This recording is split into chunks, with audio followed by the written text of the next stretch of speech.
Mapagpalang araw po sa inyong lahat. Welcome to DJ Sean Stories. Turn on your notification bell, like and subscribe para sa crime stories araw-araw. Sa CCTV na iyan, makikita ang isang mag-asawa na lumabas mula sa kanilang kwarto. Sila ay nasa isang ferry at masayang ipinagdiriwang ang kanilang honeymoon. Subalit ang maligaya sanang selebrasyon ay nauwi sa trahedya nang aksidenteng mahulog sa dagat ang misis at tuluyang pumanaw. Ngunit ang nakakapagtaka sa kaso na ito, ang mister ng babaeng nahulog sa dagat ay hinatulan ng bitay sa China. Sa ating ang kwento ngayon, pag-usapan natin ang isa sa mga kontrobersyal na kaso na nangyari sa China noong taong 2021. Ang storya nga natin ngayon ay nangyari sa China. Sa probinsya sa Liaoning, isinilang ang babae na si Li Muhan o tawagin na lang nating Mona, 46 years old. Si Mona ay nagmula sa pamilya na magsasaka sa rural na parte ng Liaoning. Pero habang dumadaan ang mga araw, napalitan na ang sakahan ng iba't ibang istruktura at nagbago na din ang mga trabaho sa lugar. 2 taon lamang sa kolehiyo ang natapos ni Mona dahil kailangan niyang magtrabaho para sa kanyang pamilya.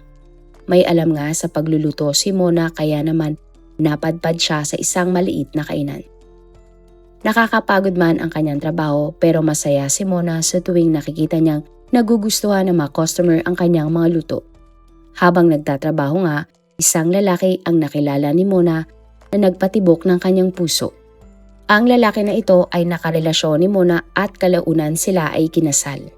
Ang pagmamahalan nga ni Mona at ng kanyang asawa ay nagbunga ng 2 mga anak. Pero hindi nagtagal, ang pagmamahala ng mag-asawa ay nauwi sa hiwalayan. Batid nga ni Mona na kung sa kanyang poder mapunta ang kanyang 2 mga anak, posibleng hindi na niya ito mabigyan ng magandang kinabukasan. Kaya naman kahit masakit para sa kanya, pumayag na si Mona sa kanyang dating asawa mapunta ang kustodiya ng kanyang mga anak.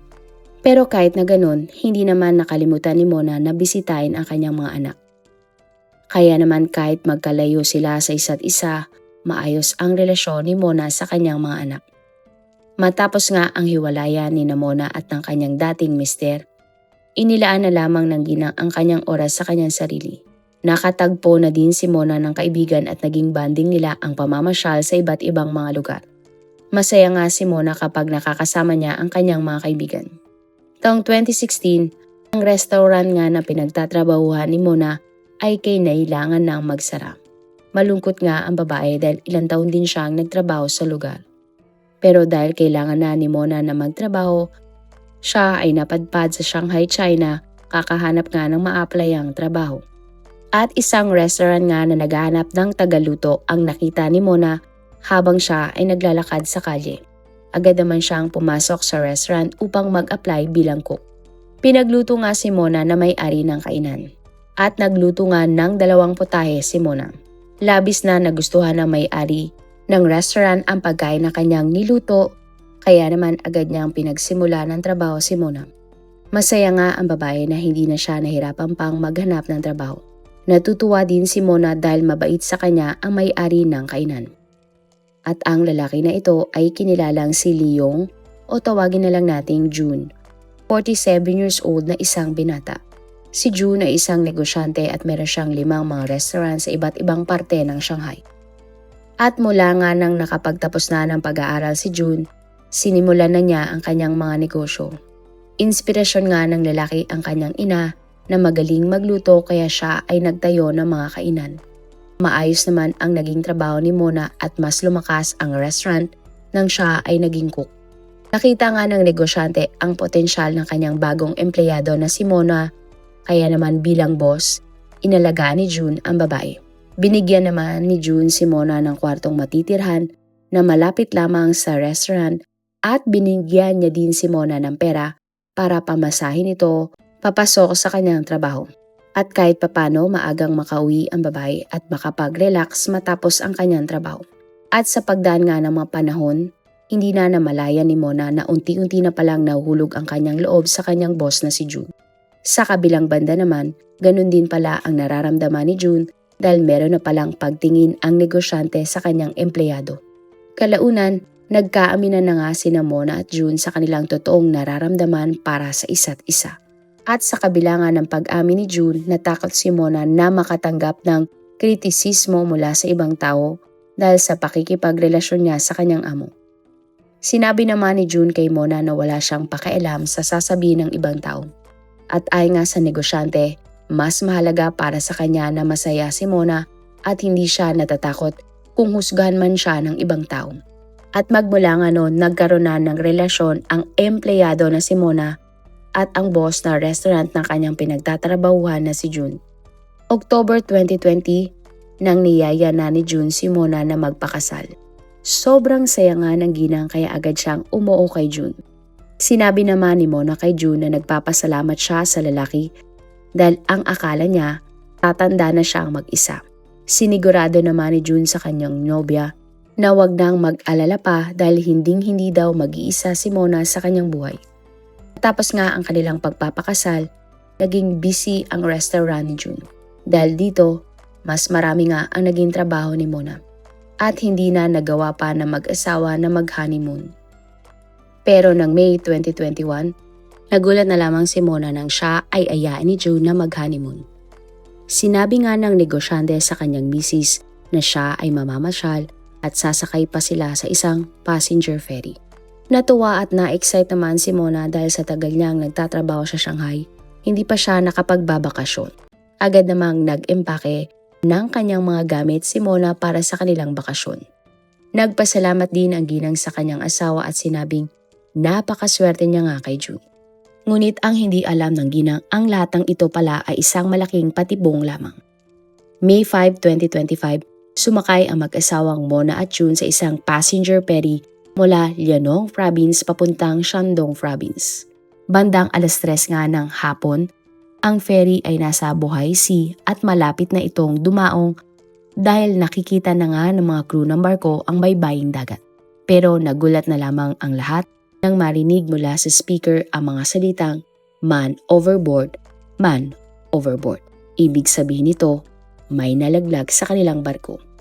Nataranta nga ang mga crew ng barko at ang mga pulis sa loob kaya agad silang pumunta sa deck. Nabutan nga nila sa deck ang isang lalaki na si June. Umiiyak ito at nakahawak sa rehas.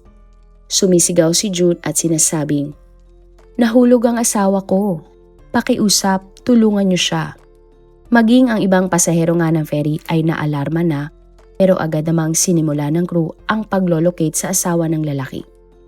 Pilit namang pinapakalma ng mga pulis ang lalaking sumisigaw. Maya-maya pa namata na nga lang nila ang isang puting jacket sa tubig. Sinabi nga ni June na posibleng iyon ang kanyang asawa na si Mona dahil nakasuot ito ng puting jacket.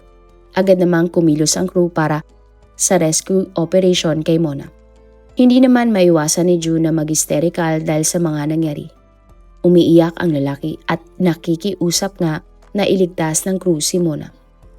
Isang concern nga na pasahero ang pilit na pinapakalma si June at sinabi niya nga sa lalaki na magiging maayos din ang lahat. Pero imbis na manatili lamang sa isang tabi, hindi mapakali si June at pilit na tinatanaw ang kanyang nahulog na asawa sa dagat. At makalipas nga ang 40 minuto, nakita na ng mga crew si Mona. Agad nga nilang tinawag si June habang ginagawa ang rescue operation. Ginawa nga ng mga crew ng ferry ang lahat para mailigtas pa ang buhay ni Mona. Subalit sa kasamang palad, tuluyan ng binawian ng buhay ang ginang. May mga patakaran nga ang mga ferry o iba pang sasakyang dagat na kung merong buhay na nawala habang naglalayag ito, agad na ituring nga ang pangyayari na kasong kriminal. Kaya kahit papunta na ang ferry sa daungan, sinimulan na ng mga pulis ang kanilang investigasyon. Halos mawala naman sa sarili si June nang nalaman na wala na ang kanyang misis. Pero kahit nagluluksa pa si June, agad siyang kinausap ng mga pulis bilang parte ng investigasyon. Ay nga kay June, naglilibot lamang sila ni Mona sa ferry. Pero bigla na lamang daw may naapakan na madula si Mona dahilan para mawalan siya ng balanse at siya ay nahulog sa dagat. Sa pakikipag-usap nga ng mga pulis kay June, nagbigay siya ng mga detalye at ipinakwento nga sa kanya ang mga nangyari. Ayon kay June, ang biyahe nila mag-asawa ay parte ng kanilang honeymoon. Ayon sa negosyante, bandang 2:00 pasado ng hapon, Lumabas sila ni Mona sa kanilang kwarto at nagtungo nga sa deck. Makikita pa nga sa CCTV ng Perry ang mag-asawa na naglalakad habang si Mona ay nagse-cellphone. Sinabi pa ni June na gusto nilang mag-asawa na explore ang lahat ng parte ng viewing deck. Ngunit maya-maya pa, nagulat na lamang siya nang nadula si Mona at tuluyang nahulog sa dagat.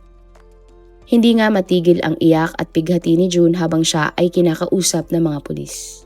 Hanggang sa pagbaba nga ni June sa ferry, kinausap siya ng mga pulis at nagbigay ng kanilang pakikiramay sa lalaki. At bilang parte ng kanilang investigasyon, ang una ngang sinuri ng mga pulis ay ang 200 CCTV sa loob ng ferry upang malaman nga ang totoong nangyari sa pagkamatay ni Mona. At isa nga sa mga CCTV na ito, napanood ng mga pulis ang kaawa-awang sinapit ni Mona nang siya ay mahulog sa ferry. Pero napansin ng mga investigador na may isang hindi nagtutugma sa mga detalye ng insidente. Base kasi sa police report, sinabi ni June na sa viewing deck nadulas at nahulog si Mona. Ngunit sa kuha ng CCTV, napanood ng mga pulis ang area kung saan nahulog si Mona at ito ay ang area ng lifeboat storage area. At hindi sa viewing deck, taliwas sa mga isinalaysay ni June sa mga pulis. At ayon nga sa investigasyon, nahaharangan ng mga lifeboat ang CCTV sa sulok na iyon na siyang tanging blind spot sa buong barko. Sa sumunod na kuha ng CCTV, makikita nga sina June at Mona sa gilid ng ferry. Gusto pa sana ni Mona na magpicture silang mag-asawa pero inalis ni June ang cellphone ni Mona sa kanyang muka at tila ayaw nitong magpa-picture kay Mona. Ang mga ikinilos nga na ito ni June ay kahinahinala para sa mga otoridad. Para sa kanila, bakit tila iwas na iwas si June magpa-picture at tila wala man lang kaamor-amor sa kanyang misis. Hindi din daw tumutugma ang mga kinikilos na ito ni June sa ikinikilos ng lalaki matapos mahulog ni Mona sa dagat kung saan siya ay iyak ng iyak para sa kanyang asawa. Ang head nga ng investigador ay sinabing i-enhance ang mga kuha ng CCTV dahil pakiramdam niya mukhang hindi aksidente ang lahat. At nang in-enhance na nga ng mga pulis ang kuha ng CCTV, unti-unti nang nagkaroon ng linaw ang mga pangyayari. Sa kuha nga ng CCTV kung kailan eksaktong nahulog si Mona, napansin ng mga pulis ang itim na bagay. Sa puntong ito, hindi pa sigurado ang mga pulis pero mukha itong braso. At sigurado nga sila na itinulak ng kamay na ito si Mona kaya siya nahulog sa dagat mula sa ferry. Agad namang pinaghinalaan ng mga pulis ang asawa ni Mona si June dahil nakasuot ito ng itim na suit na nangyari ang insidente. Sa sumunod na kuha ng CCTV, makikita nga ang isang lalaki na pinaniniwalaang si June na tila may kinakalikot sa lifeboat storage area. Maya-maya pa pumasok na ang isang babaeng nakasuot ng puti na pinaniniwalaang si Mona. Kapansin-pansin din na yumuko pa sina June at Mona upang tuluyang makapasok sa restricted area na ito. At dahil sa kuha ng CCTV na ito, mas lalong nagduda ang mga pulis kay June dahil alam naman ng lahat ng pasahero ng ferry na bawal pumunta sa mga restricted area ng ferry dahil ito ay delikado at may nakalagay naman na signage na for crew only. Para nga sa mga pulis, mukhang sinadya talagang dalhin ni June si Mona sa area na iyon, taliwas sa salaysay niya na sila ay nasa viewing deck nang mahulog ang kanyang misis. Dito na nga nag-request ang mga pulis ng autopsy sa labi ni Mona. Subalit, may isang tumutol dito. Walang iba kundi ang asawa ng biktima na si June. Isa pang kahinahinala kay June ay ang pagmamadali nito sa mga pulis na ilabas na ang death certificate ng kanyang misis. Ayon kay June, kailangan niya ang mga dokumento na iyon upang makaremit na ang labi ng kanyang asawa at makuha na nito ang kapayapaan mula sa kanyang pagkamatay. Tila nagmamadali talaga si June na lalong nagdagdag sa duda ng mga otoridad sa kanya. Matapos mag-request sa korte ng mga investigador, sumailalim ang labi ni Mona sa autopsy kahit natutol pa ang asawa nitong si June. At dito na nga tuluyan na bigyan ng linaw ang lahat. Base kasi sa autopsy sa labi ni Mona, may pinsala ang mata ng babae. Indikasyon na siya ay sinaktan o inasulto bago pa man siya aksidenteng nahulog sa dagat. May pasa din ang babae sa kanyang muka. At dito na nga nabuo ang teorya ng mga investigador na si Mona ay hindi aksidenteng nahulog sa dagat kundi siya ay itinulak ng kanyang mister na si June sa ferry. At isa na lamang ang kanilang kulang sa investigasyon para mapatunayang sinadya ni June na ihulog sa dagat ang kanyang misis. Kailangan nilang alamin ang motibo ni June. Kaya naman inaral ng mga pulis si June at dito na nila nalaman na 2 buwan matapos ikasal na mag-asawa, kumuha si June ng life insurance para kay Mona. Ang 4 na life insurance na ito ay nagkakahalaga ng 100 million pesos at siya lamang ang sole beneficiary na pwedeng mag-claim ng pera. Ang tangi lamang kondisyon para maklaim ni June ang napakalaking halaga na pera na ito ay dapat mamatay si Mona dahil sa transport-related accident o tulad nga ng siya ay aksidenteng nahulog kuno sa ferry. Bukod doon, napag-alaman din ng mga pulis na lubog na sa pagkakautang si June at palugi na ang negosyo ng negosyante. At ang lahat nga ng utang ng lalaki ay umabot na sa 50 million pesos. Nalaman din sa investigasyon na bukod kay Mona, may iba pang kasintahan si June. At ang babae na ito ay si Zuwan o tawagin na lang nating na Karen, 19 years old at isang estudyante. Ayon kay Karen, pinangakuan siya ni June ng malaking pera at sinabing siya ay single. Dagdag pa ng dalaga, siya ang gumagastos sa lahat ng date nila ng lalaki. Nakuha din ng mga pulis ang impormasyon na 2 linggo matapos pumanaw ni Mona, kumuha si June ng isang babaeng nagbigay aliw at nagsama sila ng ilang araw sa loob ng isang motel. Tila ba, hindi namatayan ng asawa ang lalaki. Bukod doon, lumapit na din sa mga otoridad ang isang anak ni Mona. Sinabi nga ng babae sa mga pulis na kinausap umano siya ni June at pinangakuan ng malaking pera kung tututulan niya ang autopsy sa labi ni Mona. Sinabi pa ng anak na biktima na kapag daw nakuha na ni June ang 100 million pesos, bibilhan niya ito ng isang mamahaling kotse. Matapos ngang makalap ang lahat ng mga ebidensya, tuluyan ng kinasuhan si June ng intentional homicide. At July 2021 nang tuluyan ng inaresto si June sa loob ng isang hotel habang hinihintay ang kanyang girlfriend na si Karen. Sa korte, nagplead ng not guilty ang lalaki at sinabing aksidente lamang nahulog ang kanyang misis sa ferry. At sa loob nga ng korte noong July 2022, napatunayan si June na guilty sa pagpatay sa kanyang misis na si Mona. Hinatulan nga ang negosyante na si June ng pinakamabigat na parusa at ito nga ang bitay. Wala namang lumabas na detalye kung ang hatol na bitay para kay June ay isinagawa na sa China o hindi pa. Kung kayo ang tatanungin, minahal ba talaga ni June si Mona o tinarget lamang niya ang ginang upang pagkakitaan ang babae? Marami pong salamat sa inyong panonood. Meron ba kayong mga kwento na gusto nyong i-share sa ating mga manonood? O kung may personal po kayong kwento na gusto nyong i-feature sa ating channel, i-comment down below nyo lang ang inyong mga suggestions. Para naman po sa dagdag kalaman, i-subscribe nyo din po at i-follow ang ating iba pang YouTube channel katulad ng Tagalog Facts and Mysteries by DJ Sean at Manila Boy Wonder Philippines. Marami pong salamat sa pagsuporta nyo sa aming mga channel. God bless everyone!